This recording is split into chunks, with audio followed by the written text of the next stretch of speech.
Good morning. Good morning. How the devil are you doing this fine day? Slightly concerned with this top. My wife bought it for me, and I love the colour. It fits very well, but it's made of this weird, like neoprene kind of stuff. So it looks like I'm wearing a spacesuit. It's really quite. My apologies if you find it offensive. Now let's have a look. Chris Ford is back with us. Morning, Digger Test Pilots. The sky is the limit. How did Mrs. Ford get on at the hospital yesterday? Hope all is well. Mark Whiting is in the house. Good morning to you, Mark. Right back to the very beginning of the chat. Good morning, guys, from a blustery but dry Plymouth. That was at 9:10 this morning from Dan Cullen. And then more recently than that, and I must admit, this one took me completely by surprise. Gary Muirhead just said, good morning, gang. This Sunday will be the 40th anniversary of the world's worst nuclear disaster, Chernobyl. Pay your tribute to the victims who died in this tragedy. I'm honestly struggling to get my head around the fact that it's 40 years ago. Remember watching the TV news, and if anyone was around at that time, and I realise I'm knocking on a bit, and some of you were way too young, but at the time, it was kind of the Western press we believe something's happened in Chernobyl, but we're getting no confirmation. And the Russians were basically in denial. No, nothing to see here. No, just a minor incident. Nothing to see here. No radioactive cloud emanating from Chernobyl that might kill thousands. No, none of that. None of that at all. And then as the days progressed and the weeks progressed, it was like, yeah, we did have a bit of a meltdown. It really wasn't great. And here we are 40 years on. You can now visit Chernobyl, I understand. And there's a bit of me that would quite like to do it. And not because of, morbid fascination. I love the fact that Mother Nature has gone, you don't want this anymore? Fine, I'll take it back. You see, where the nuclear power plant was, there's now trees growing up through the earth.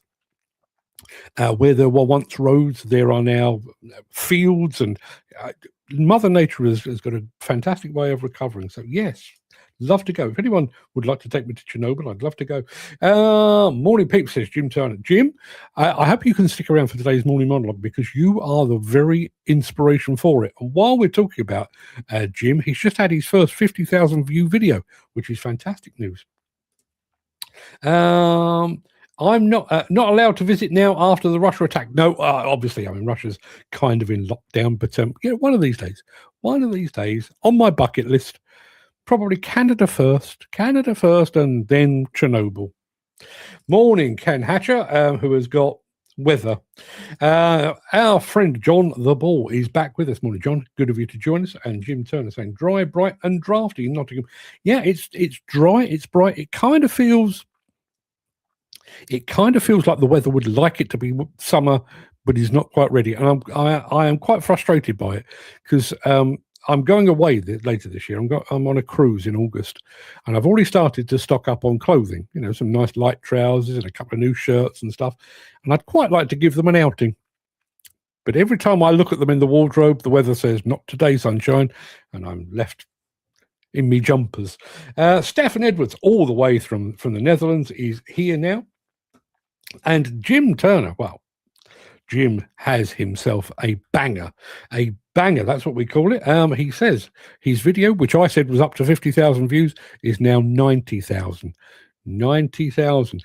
Have you had a look at the analytics for that specific video? Because there's nothing I enjoy more than seeing that needle going from left to right, but endlessly upwards.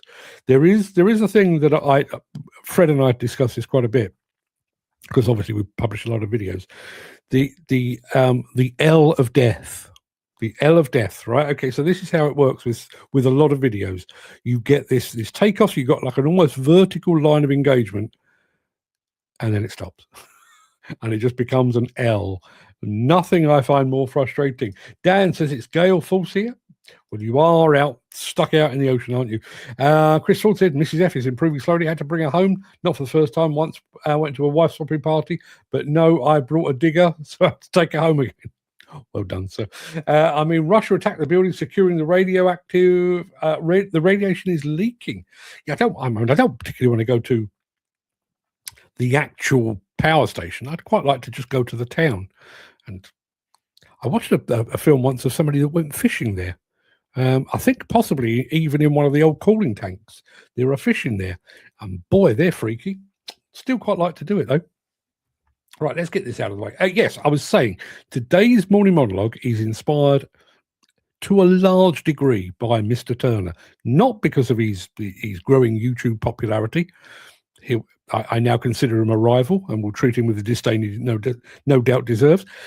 No, it's nothing to do with that, nothing to do with his beard or anything like that. It's about the fact that Jim has in his head a bunch of ideas just dying to get out that may or may not ever actually get out. That's kind of the crux of today's morning monologue. It's called What Might Have Been. We'll get to it at the end of the show. I hope you enjoy it. Very quickly as well, not that I'm going to bore you lot with it, because that's not what you're here for, but I've been thinking and thinking and thinking about an additional, probably YouTube channel for me to do my bit about politics and stuff, because I've got a lot to say, and I don't want to say it here because frankly nobody's coming here to a digger show to listen to politics. So I am very seriously considering that. Keep an eye out for that. I will tell you about it once and then I will pretend it never happened. Okay, I promise not to bore you with it. Jim Turner says, yes, I've been having a look at the analytics. You can learn a lot from the analytics.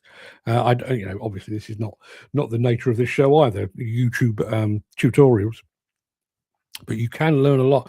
One of the things that we've shared with companies in the past, and I do remember having this conversation with somebody at JCB once. We'd filmed a JCB machine with somebody talking about the JCB machine. So I can't remember what it was. It may have been one of their wheel loaders. And there were bits of the video. You obviously, you get percentages of views. So somebody might watch it for 5 seconds and think this is not for me and bugger off. Somebody might watch it for the whole 3 minutes or whatever it might be. And if they watch it for 3 minutes, the whole 3 minutes length, it's 100% view. But there are bits of videos where you can actually get 150, 200, 300% views. Now, mathematicians among you will tell you that there is no such thing as 300%, and you're absolutely right. But there kind of is. And what that indicates is there will be a moment in that video where people are rewinding and rewatching, rewinding and rewatching. And one of the things that we picked up on with this JCB video, there was some talk about something in the engine. I can't for the life of me remember what it was. But a number of people had watched it and gone, what? Gone back and watched it again, and then, gone back and watched it again. So you actually get, and that is very, very telling. If you get any of that in your analytics, do more of that, because it's clearly something that the audience is enjoying. And I know, Jim, I will get on with the show in a moment. I know you're waiting for your new crawler to arrive. To my mind, bearing in mind the need for a storytelling arc, I wouldn't be, you could fudge it when it arrives, but I would suggest get some footage in the can now of you talking about the fact that you've bought it, why you've bought it, what you're hoping to do with it, and then a bit of you kind of twiddling your thumbs, waiting for it to arrive, so that when it does arrive, you can actually do the big reveal and say, I've been waiting, it's here, it's arrived, follow the journey, that kind of thing. Just saying that. Yeah. Not just in my head now, I've now got some AI. Some AI images too. Fantastic. Still a lot rattling around in the grey matter. Well, stick around for the morning monologue, because what's rattling around in your grey matter, and possibly in the grey matter of quite a few other people, will be the subject of today's morning monologue, which is called What Might Have Been. Enough of all that old stuff and nonsense. Let's have a bit of this.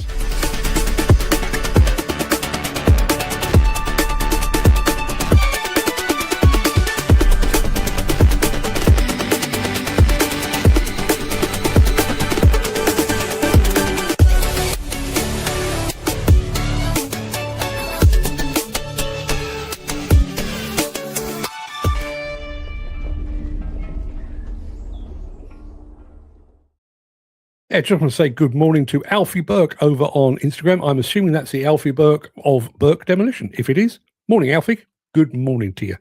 It is Tuesday, the 21st of April. Welcome to the Breakfast Show. I am your host, Mark Anthony, the Walrus of Demolition, the Lord High Chancellor of live streaming, the authentic voice of the global demolition industry. In today's show, KTEG conquers Canada, lifting big with Mammoet, Brokk's latest demolition robot outpaces its predecessor, and in the latest stop on our voyage to Verona, we'll be checking out what LiuGong Italy has in store for SaMoTeR 2026. Plus, I've already flagged it up, but I'm going to flag it up again. Today's morning monologue is called What Might Have Been. What Might Have Been. We'll get to all of that in just a moment. And there's Dan Cullen saying, good morning, Mr. Brokk. We're all friends together here. All friends together. Let's crack on with a bit of Caterpillar, because then we're going to Canada.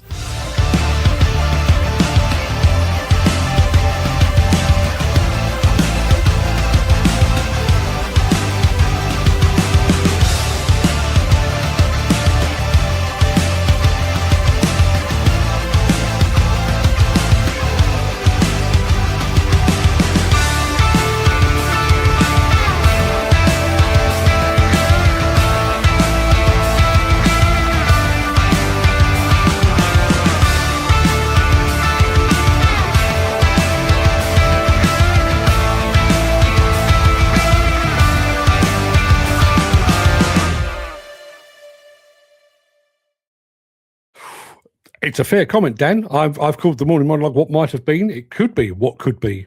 Yeah, it could well be that. Listen, fate has a weird way of working itself out. So yes, if you, we may even offer that as an alternative title for today's morning monologue. You're familiar with KTEG.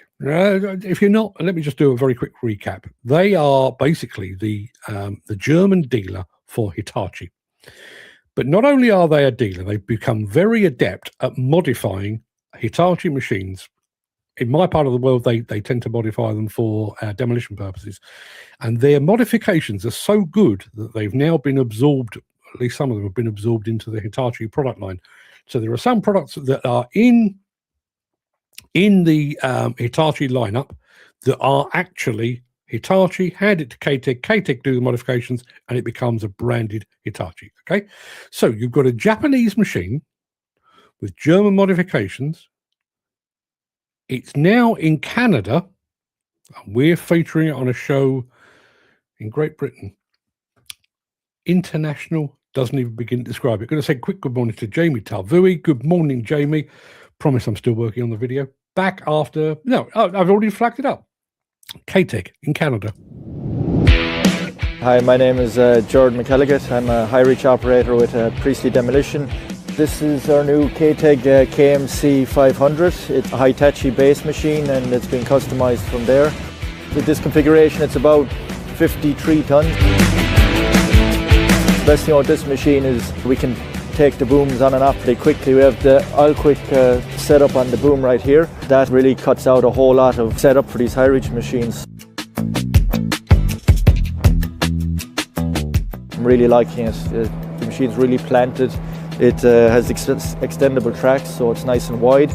Like, I don't have room to turn the machine into the building, so you're working out over the side a lot. And when the machine is this wide, you can really reach out, and you know, instead of having to fill in everything and then get in, you can do the whole work from the one spot. And it gives the operator a lot of confidence when the platform, like the base of the machine, is big, and we're so close to the wall here that you need every inch you can, and being able to just stretch the machine out over the side and take the building down as you're needing, a real big help.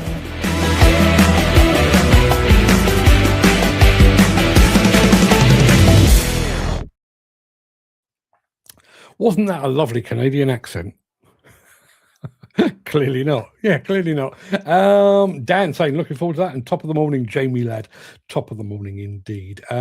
Yeah, I've done, just to fill you in, I interviewed, well, no, that's not true. I had a discussion with Jamie about a week ago about his recent trials and tribulations of employment or self-employment. I want to do it justice. So I've edited the bit that I need. I will be doing the entire thing at some point, but I've edited the bit I need. What I haven't done, which I'm hoping to do today, is to actually sit down and record my bits that explain exactly what we're talking about. I promise it will make sense when we get there. What do we got here? Somebody in the chat. Looks cool. Love the colours. For 1 minute, I thought it was in Ireland. Yeah, with that accent, it could well have been in Ireland. Right. Okay. What do we got next? Oh, we don't often do cranes, but we're going to do a bit of cranes in a moment. If Andy Darvell is anywhere nearby, Andy, prick up your ears. We'll be back after this. If you are enjoying this episode, please consider supporting the show. You can leave us a tip at buymeacoffee.com/demolition news. Yeah, heavy lifting with the fine folks at Mammoet. We've featured them before. We're going to feature them again. The fella speaks some sense. You definitely need every you can. Not sure what that's about, but I'll hold that thought. Let's go and do Mammoet. Mammoet worked with the customer to ensure that we could remove the head frame as a single unit. They could also construct the new head frame off-site. So this allows them to kind of do this work like concurrently at the same time. The sinking head frame, obviously the capacity is less because it's smaller, and the permanent head frame, the capacity is way more, so they can get more out of the ground at the same time.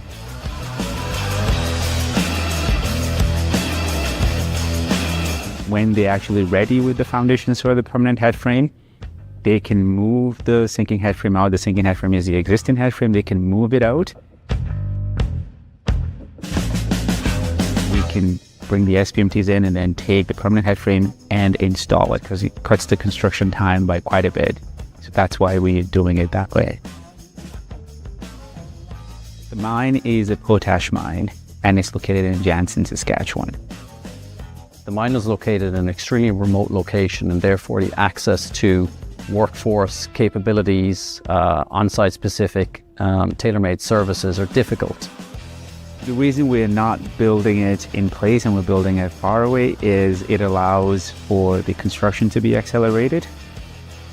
Essentially, this is almost a component of modularization, where the head frame could have been removed piece by piece, sector by sector, but that would have delivered a very large program of on-site construction. The reason we need to be involved early in projects like this is, I will use the existing head frame as an example.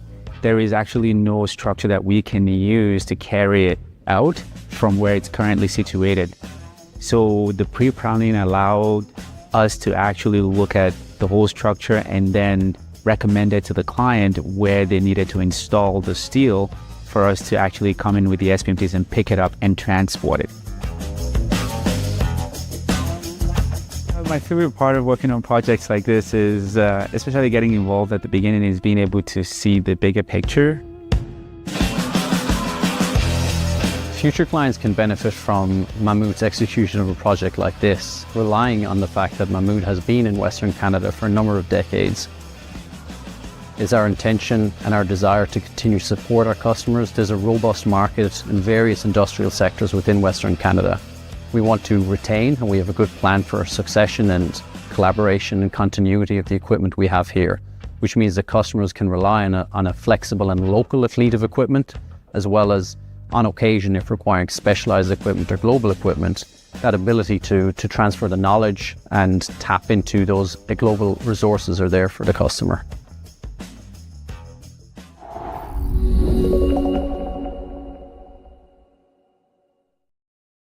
It's a weird coincidence, isn't it?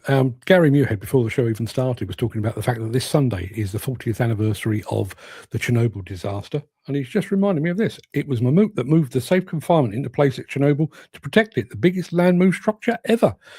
It's weird how these things all come together. I couldn't understand what Jim was saying because he missed a word. And when you see what the word is, it makes perfect sense. Going back to that KTEG video, Jim said this, that fella speaks some sense. You definitely need every inch you can. And he says, the part of my brain that works properly gets well in front of the part of my brain that can't spell, meaning I'm always missing words out of sentences. Bearing in mind what I do for a living, Jim, you'd be surprised just how often I do that as well, which is why I lean so heavily on my AI word editor. It picks up some absolute bloody nonsense that I've written. We're talking Brokk in a moment after this. Since the finance bill came into effect in April, the construction industry has seen a surge of fuel thefts.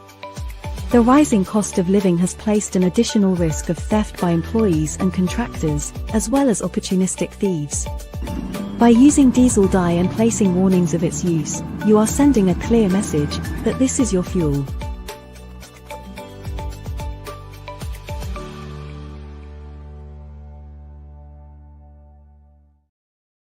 Andy Dalvell has just arrived saying, morning, morning, morning. It's crazy on this site. Half it has been dug up now for the tower crane structure, a crawler crane piling rig, and 3 machines on a postage stamp. That probably means, Andy, that you just missed our focus on Mammoet. Part of your world, the lifting world. Watch it on recap. Watch it on replay. That's the best way. Brokk. Yeah, Brokk have replaced... I'm trying to do this from memory because I was watching this earlier today. They've replaced their, I think it was their Brokk 100 with the Brokk 130. And boy, oh boy, is it an improvement.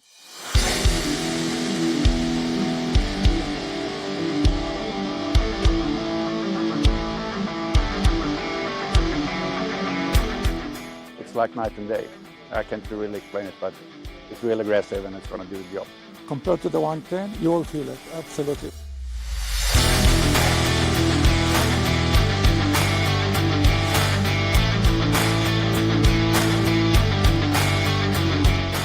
A lot smoother, a lot quicker. You can tell just by the noise that it's a lot more powerful as well. I think 130 compared to 110 is much more stable and has more precise movements, and the design looks much better. It's very accurate and a lot more power for sure. Really feel the difference. Yeah, you could hear that it has a much larger frequency and the hammer is bigger.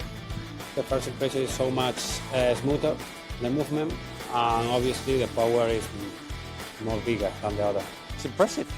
It's a vast improvement from the 110. Compared to my other machines that I have right now, super powerful and the precision is a whole nother level.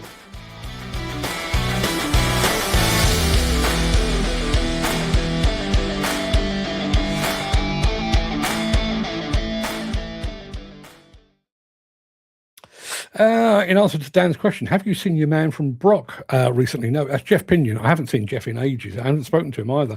And Dan also says not seen him around lately. Yeah, I must admit, I shouldn't tell tales out of school, but Brokk are one of those companies find it really hard to deal with. When we, particularly in the run up to exhibitions, we tend to sort of do a bit of an outreach to the various companies that are going to be there. Going to be there, film crew and everything else. And some of them come back and say no, not this time. Some of them come back say yes, please. Brokk, never hear back. Just never hear back from them at all. Don't know why. Quite surprised there's not more of those in the demolition industry and even in construction. There are quite a few about.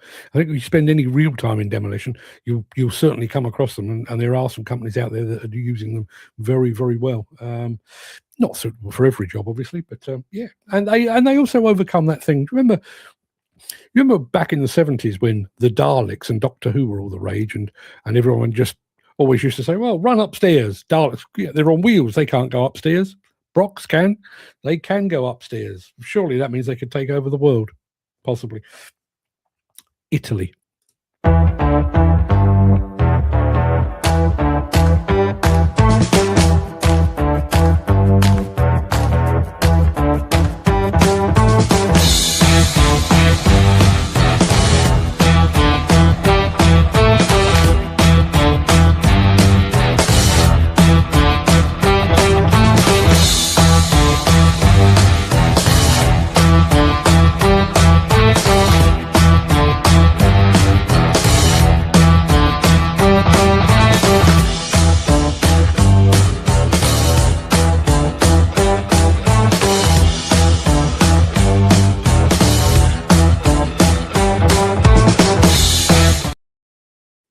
Yeah, just a couple of weeks' time now, I shall be walking around in trousers and shoes with no socks because I'll be in Italy and I'll be hanging out with people like LiuGong. In the SaMoTeR of this edition, we want to present our wide range of machine because now it's time for LiuGong here in Italy.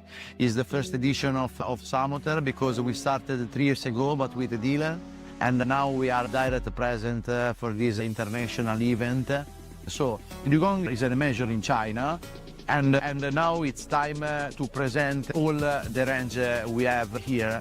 So we started 3 years ago with this project in Italy to start the operation.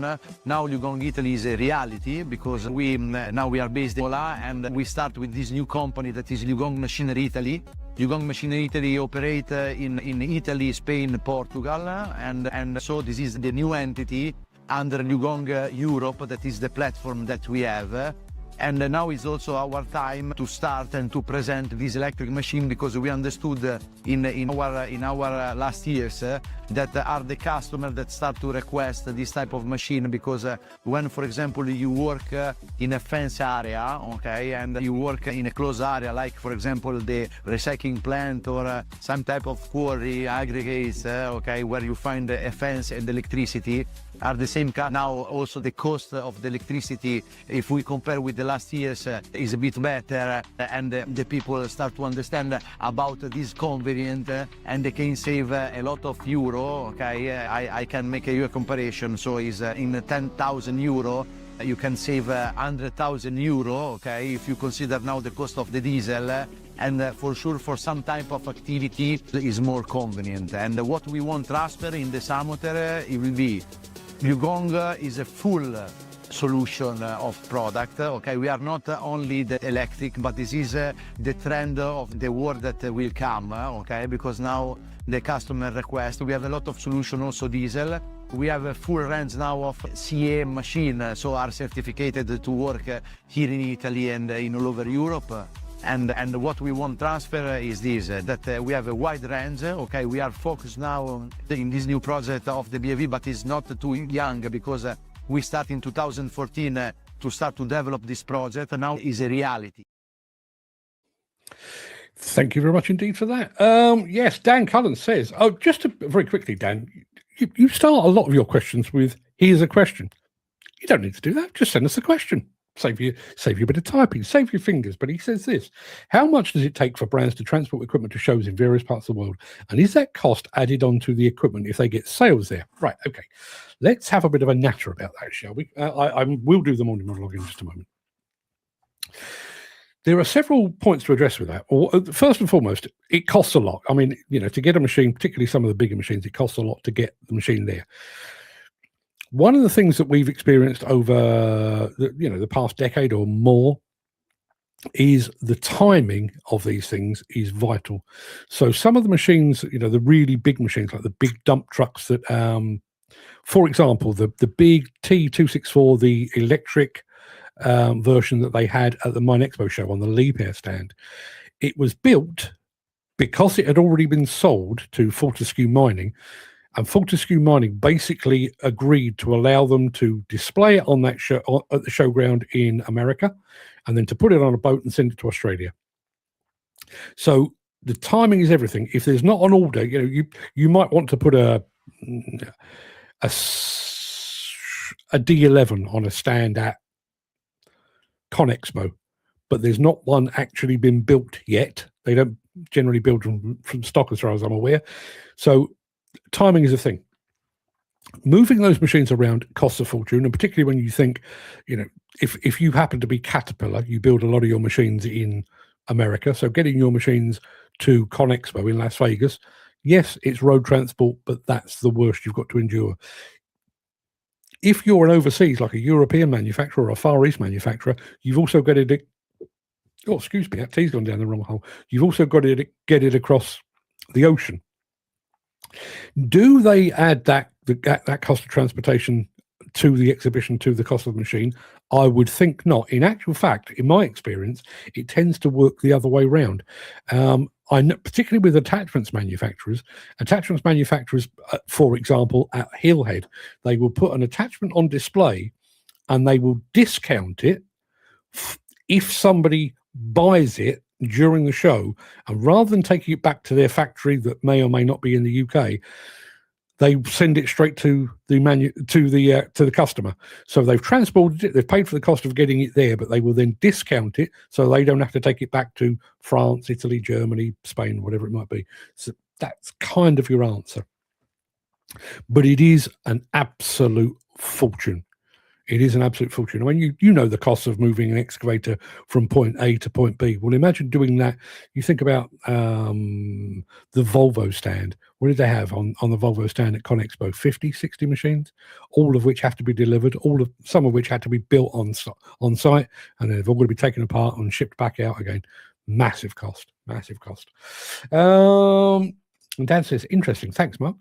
We aim to please, Dan. We aim to please. That pretty much wraps up the main part of this morning's show. But I'm going to roll the intro in just a second before leaping gazelle-like over into my morning monologue, which might be called What Might Have Been. It could quite easily be called What Might Be. You'll see. If you can't stick around for that, please stay safe. Look after yourself, your family, your friends, and your colleagues. I hope to see you again very soon. Tomorrow would be good. But if you do have the time and the inclination, I'll be back immediately after my theme tune.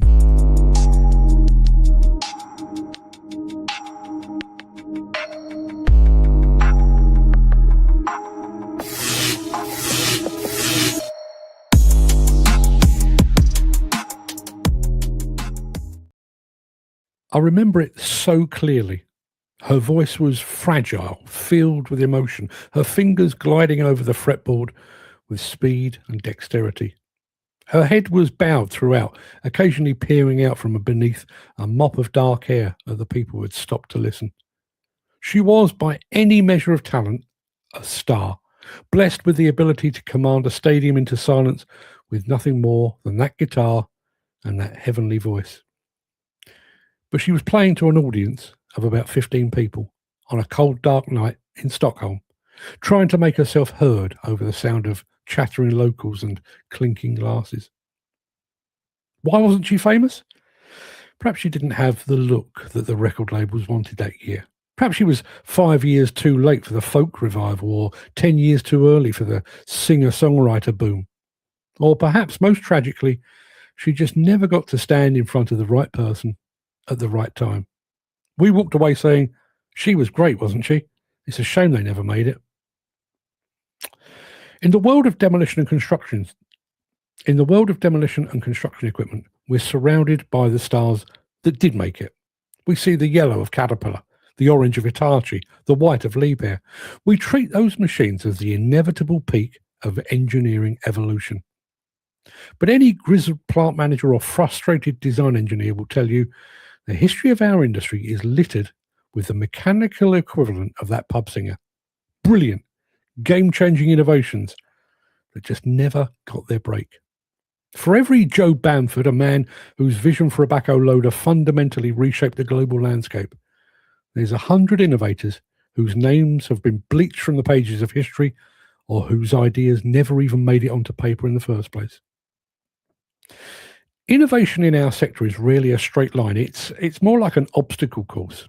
To move from a good idea in a workshop to a production line reality, an invention must survive an array of challenges.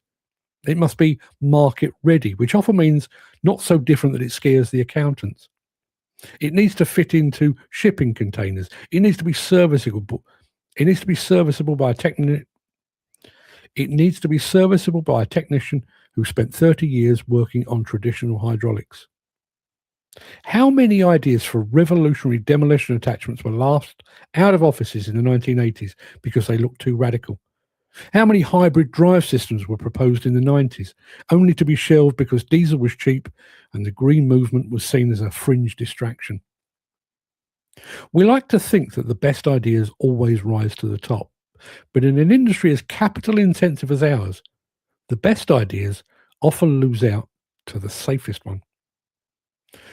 Consider the Caterpillar D8. It's a masterpiece of iterative engineering, a machine that's been honed over decades to become the gold standard in its class. But that's exactly what it is. It's an iteration.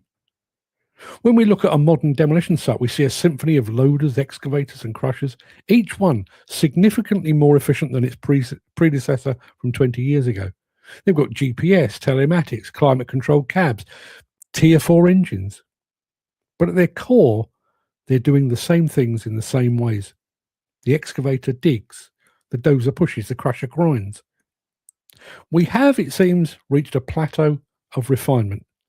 We're perfecting the singer's microphone technique while ignoring the fact that the song itself hasn't changed in more than 50 years.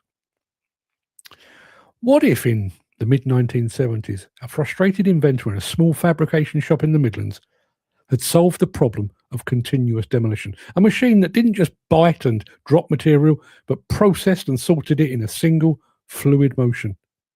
And what if their prototype was rejected by a manufacturer because it didn't look like anything else on the market?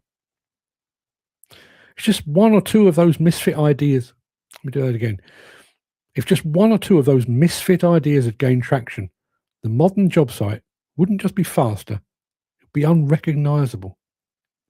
We might not be talking about excavators at all. We might be talking about a category of machines that currently has no name because it died in a filing cabinet in Peoria or Tokyo. The danger of this tried and tested formula is that it breeds a specific kind of blindness.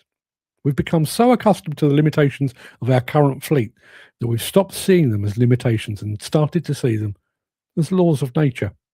We accept that a certain amount of downtime is inevitable, that a certain percentage of material waste is just part of the job, and that certain urban demolition projects are impossible without at least some manual labour. But those aren't laws of nature. They're just leftovers of the ideas that survived the vetting process. It's hard to imagine this now, but Joe Bamford was a busker. Sorry, something just happened on my screen. It's hard to imagine this now, but Joe Bamford was a busker who, through sheer force of will and determination, made it onto the main stage. He took a risk on a form factor that didn't exist. Today, however, the barrier to entry for a new class of machine is higher than ever. The cost of R&D, the stringency of safety regulations, and the sheer momentum of "that's the way we've always done it" act as a silencer for the lone inventor. As we look toward the future, toward automation, electrification, and the circular economy, we're once again looking to the big players to lead us. We expect the next big thing to come from an R&D department with a multi-million-pound budget. But history suggests otherwise. The real shifts, the ones that move the needle by miles rather than millimetres, usually start with someone who's just fed up with the status quo. It starts with someone who looks at a dozer and sees not a tool, but a compromise. We're all intimately familiar with our loaders, our graders, and our dump trucks. We know their curves, we know their strengths and their failings. We've watched them grow smarter and sleeker with every passing year. But as we stand on the edge of a new era, we have to ask ourselves, are we just looking at better versions of the same old things? Is it possible that right now, while you're reading this or while you're listening to this, the true future of the demolition industry is sitting in the back of a van or is sketched on an oily piece of paper in someone's shed? Is there a whole new class of machine currently being worked and reworked in the brain of a frustrated inventor who just can't get anyone to take him seriously? We're all comfortably familiar with the standard lineup of excavators, loaders, and dozers. Yet there is a very real possibility that they are not the pinnacle of what is possible. They're merely the survivors of the corporate selection process. It's possible there's a whole new category of machines currently locked in the mind of a frustrated inventor. And if there is, the tragedy isn't just that he can't find a stage. It's that we're left struggling with a puzzle that someone has already solved on an oily piece of paper in their shed. Jim Turner, that was for you, my friend. I hope it captured some of your frustrations. Let's have a look.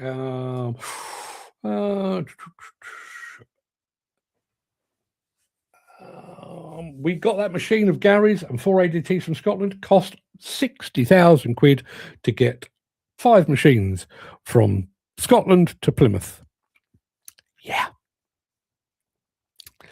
In addition to the cost of the machines themselves. It's a pretty penny, isn't it? What is that? A couple. You could have thrown in a couple of mini excavators, maybe a dumper as well, for what you've spent on getting the machines from one end of the country to another. Yeah.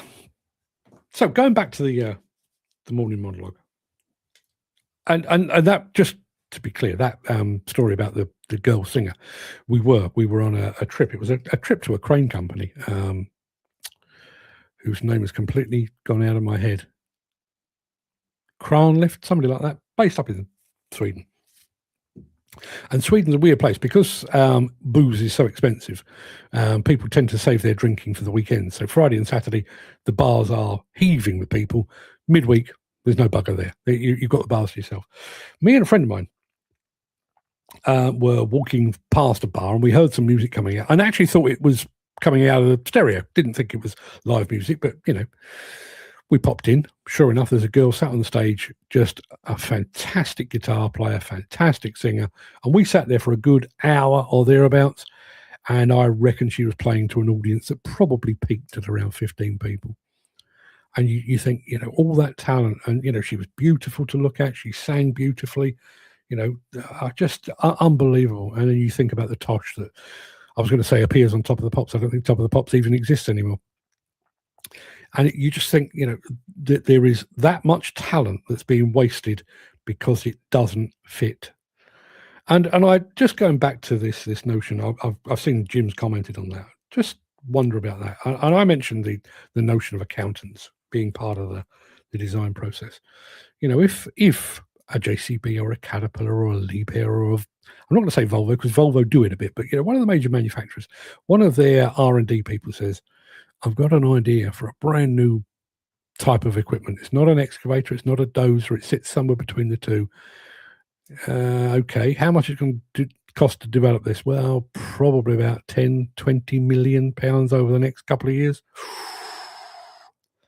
Yeah, that's probably a bit steep. And what are the guarantees that the industry will say, oh, yes, please, we'll take one of those dozer excavator hybrids, so it dies on the vine. The other thing, and I'm sure I've mentioned this before because it is one of those things that kind of plays on my mind. If you are, I consider myself a creative person, okay? These morning monologues sometimes are inspired, as was today's, was inspired by our friend Jim Turner. Sometimes it's inspired by something I've talked about with my family.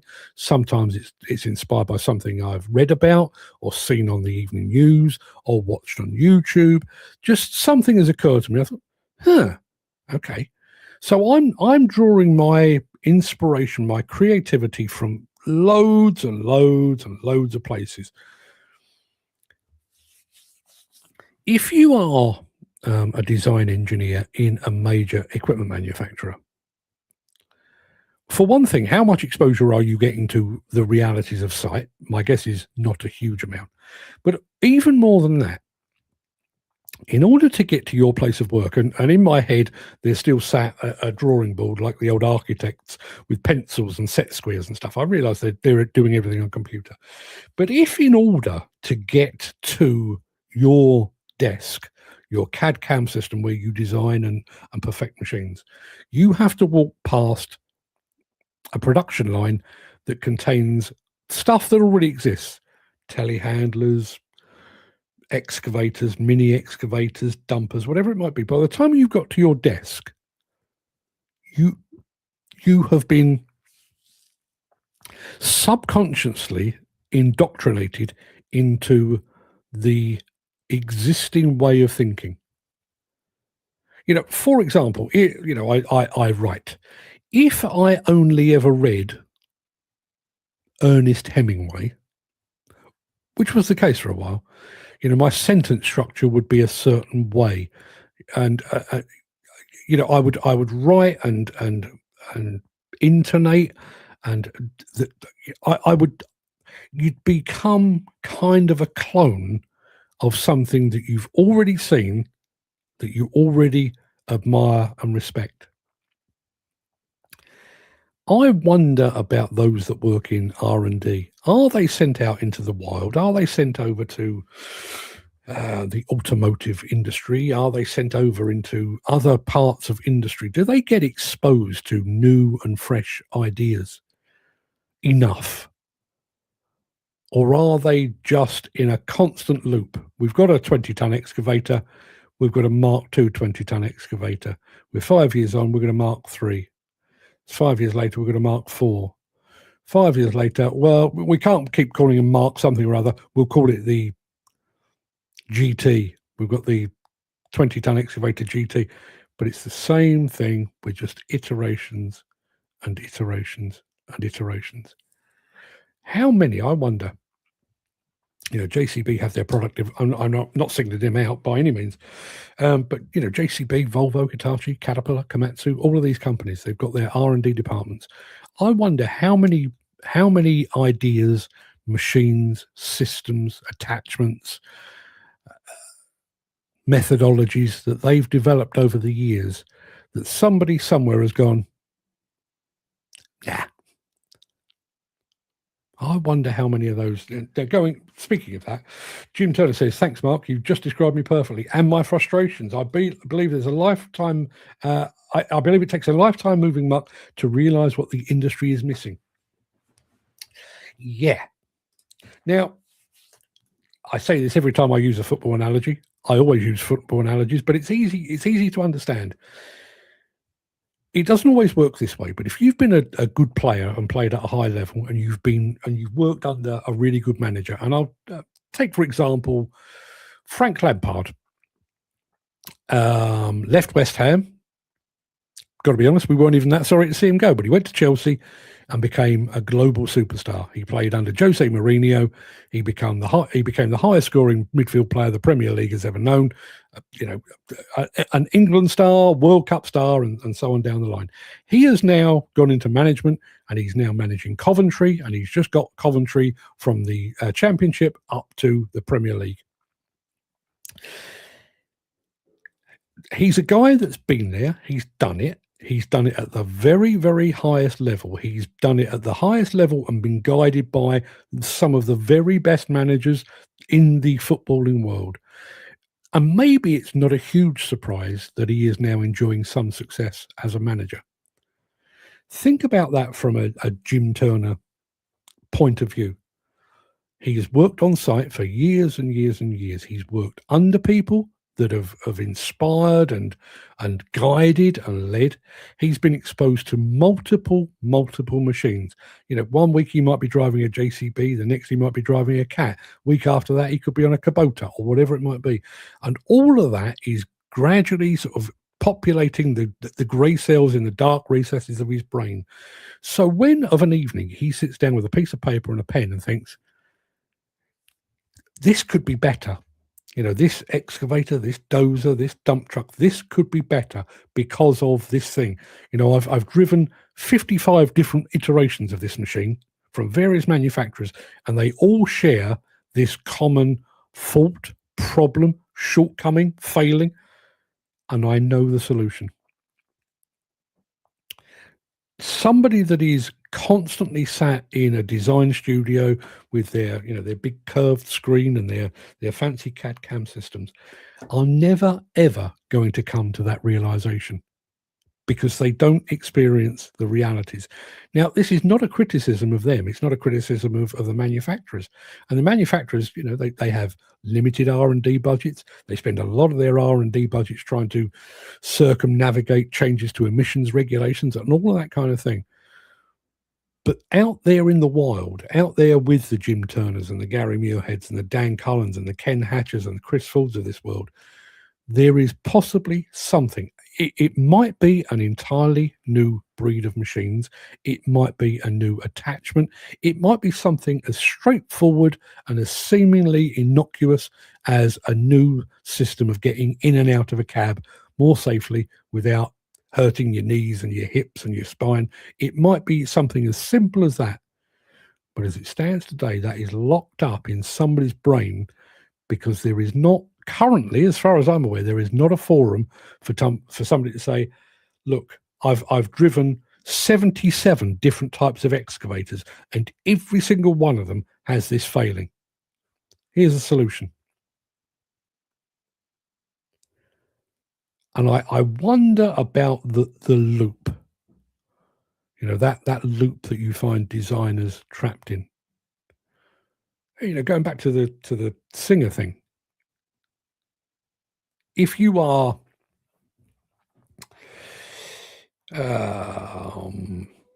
Taylor Swift, I literally cannot name a Taylor Swift song. I'm aware of her existence, but I realize she's very famous.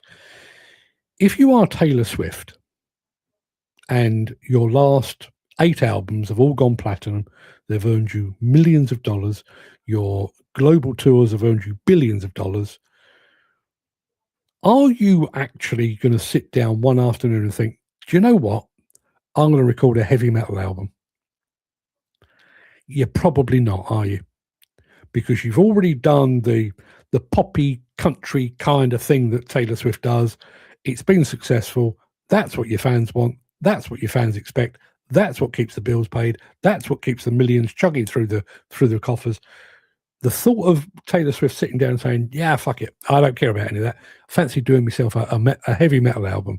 I'm going to get guests from Guns N' Roses and Metallica to join me on my album. It's not going to happen. And I think exactly the same with people that are working in the manufacturing department or the R&D departments of manufacturers. We've built the entire reputation of JCB, Caterpillar, Hitachi, Komatsu, Volvo, Liebherr on this type of machine that does this in this way. Are you going to be brave enough, bold enough, or are you going to be allowed to break that cycle and say, I know that's what we've always done. What about this? What about this thing I've been working on in my back bedroom? The heavy metal Taylor Swift equivalent of an excavator or a dozer or a dump truck. I wonder. Dan says, I say the same thing about some brands. I see where it could be better. Yeah. I see multiple failings in machines. And again, here's a weird analogy, but stick with me. You ever lived with somebody and realised they're weirder than I thought? And here's the one. I remember doing this years and years ago. Me and my other half, who was my girlfriend at the time, now my wife, were going on holiday. And my best mate decided he wanted to join us. We had a villa, plenty of room, and he was bringing his girlfriend with him. And we'd met her, we'd had dinner with her, we'd been out for drinks with her. She seemed absolutely fine. Turns out she was not fine. Turns out she was as mad as trousers. Absolute lunatic. And not in a good way, in a really controlling way. Like, for example, we went to Lanzarote.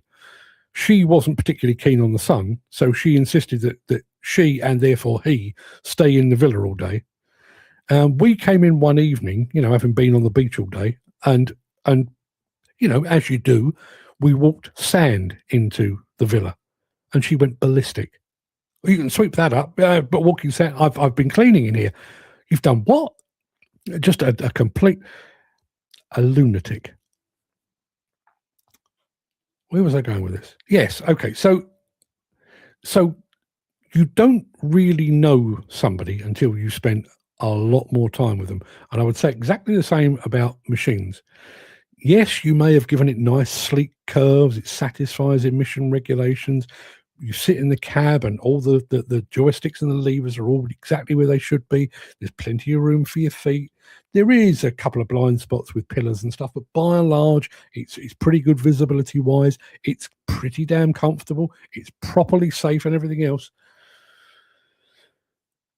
And then put it on site. Take it off the test rig, put it on site and track it across divots. And how comfortable is it now? When you've got, the rain is coming in sideways, how good's your visibility now? When the machine's done an 8-hour shift, how quiet and comfortable is it now? You only get to see that when you live it and you breathe it, like the guys that are tuning in here do. Andy Thornton says, good morning, Mark. That's why I'm doing business change. I always go to the people at the coalface to understand how things are really done and what they think the new process system should do. We're obviously talking, thanks for that, Andy, we're obviously talking here about equipment, because that's kind of our common bond. It's our shared love and our shared passion. But think about that also from from a wider industry perspective. You have regulators and legislators and tier ones and training organizations and trade federations who sit in their ivory towers and say, yeah, henceforth, this thing shall be done in this manner. You will comply or you will die. This is the way of the future. When in actual fact, if you took that to somebody on site, they'd go, that's fucking stupid. If you did like this, you'd save up. We could do it at half the cost and it wouldn't be a problem. But it doesn't. It all flows downwards, and it flows downwards often, unfortunately, in that perspective, it flows through a filter of people that have never actually done it. Like him or loathe him, and I realise where most of people sit these days, Keir Starmer, if Keir Starmer laid down a rule about house building or road construction or whatever it might be tomorrow, yes, he's the Prime Minister. Yes, he's probably got some advisors. How many of them have ever actually held a shovel? How many of them have ever actually been in an excavator for anything other than a photo op? None.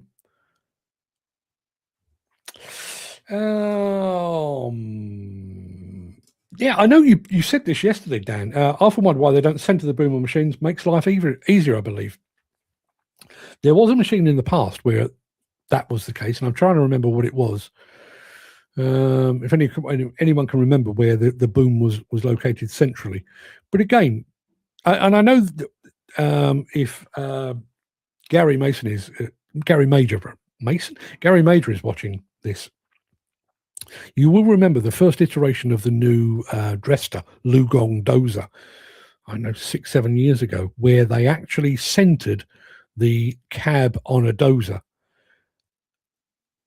which, to be honest, when I heard about it, it was like, and I got in it on the stand at ConExpo. It was like, well, that makes a lot more sense.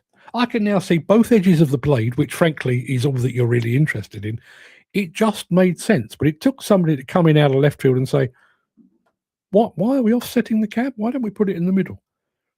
How many of those fairly minor changes exist in the heads of Jim and Dan and Gary, Ken, Andy, Chris, and Jamie Talveri? You mean like the card schemes? I do mean like the card schemes. Yeah. I mean, we were talking about this yesterday. We've kind of allowed ourselves to be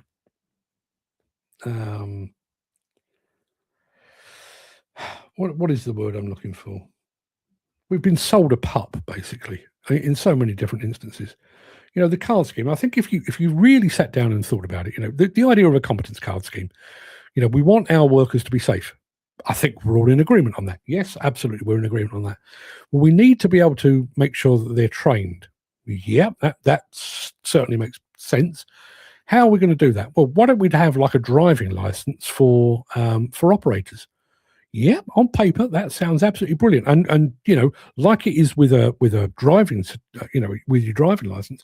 If you've passed the test to get your driving license, that means that you are properly competent, that you are good to go. Not really. No. It means that you attended a course and sat a test, but not really. So why are we doing it again? There's a gap, and we've bought into that. Stefan Edwards says that is why we must cherish companies like Lorini. They dare to take a risk and create things that at first glance nobody seems to want. Take a look at the SaMoTeR. 100%. 100%. I think Lorini or Marco Lorini is kind of an exception, because it's one of the last instances of it being his company or his family's company. So from the space between Marco Lorini having a brainwave and a different type of high reach excavator rolling out of the production line is about that big. Whereas if you took that to a major manufacturer who have shareholders and boards of directors, that becomes that. There are way too many hoops to jump through. But going back to what I said about Joe Bamford, Marco Lorini is also a busker, and I mean that with the greatest respect. I'm not a fan, but Ed Sheeran started out as a busker. He was good at what he did. He then transferred that into being sort of a global pop star. But Marco Lorini, Joe Bamford, buskers. They beavered away, kind of unheralded, but they were honing their skills. And then when they finally got their opportunity, they went, have a look at this. And that gave us the SaMoTeR, the 3CX, the Lodal, the Keller brothers with the first iteration of the skid steer loader, and so on down the line. All of those things. Could we ever see another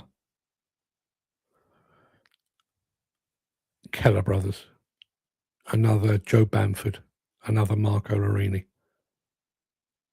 Is the industry now so commercial and so competitive and so cash driven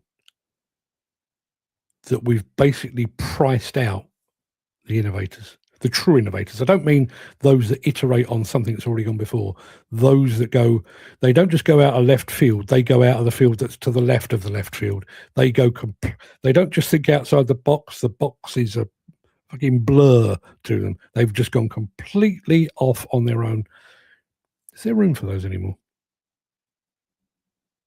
Going back to my music thing, every season of Britain's Got Talent or The X Factor always seem to begin with Simon Cowell saying, we're looking for the next Amy Winehouse, the next Ed Sheeran, the next Beyonce, the next Michael Jackson, the next Prince.